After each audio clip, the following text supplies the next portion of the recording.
Hi, Professor Isaac Savage. I am so sorry I had to do it this way. Life be life and a lot of stuff be going on, but I am going to just talk about case study 1, and the case was very, very interesting to me. So I did the case Jones versus the University of North Carolina. The case was very interesting because I feel like, especially in higher education, and kind of when I was a student, I seen this case a lot. So that's kind of why I chose it, because it's a common thing that college students do. So this student, her name was Nancy Jones. She was a nursing student who was accused of cheating on the exam. So she was told by the professor that she could either take a failing grade for the class or like go through like a student court hearing, appeal type of thing. And she chose the hearing, instead of doing the failing grade. But the court found her guilty. And so when the court found her guilty, she appealed. She said, I didn't cheat. I am appealing because that's wrong. So the president of the school said the original hearing had problems. So they did a whole new hearing that happened with like a faculty panel, and the panel found her not guilty.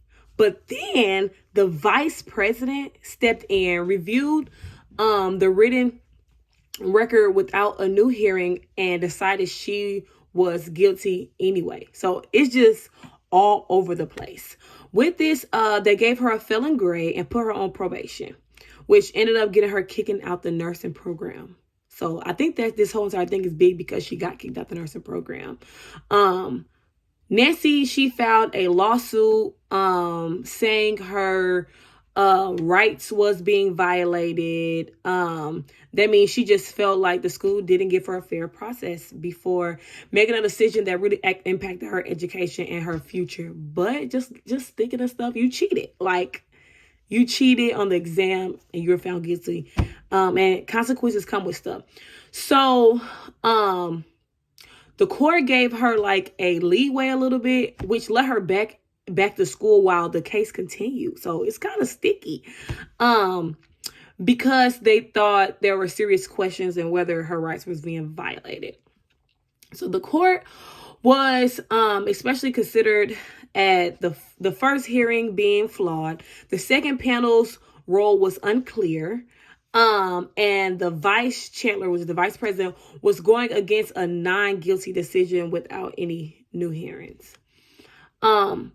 So that was kind of what had happened. So the court also said that even though the colleagues usually get a lot of say in how they handle stuff, they still have to be fair and follow the rules.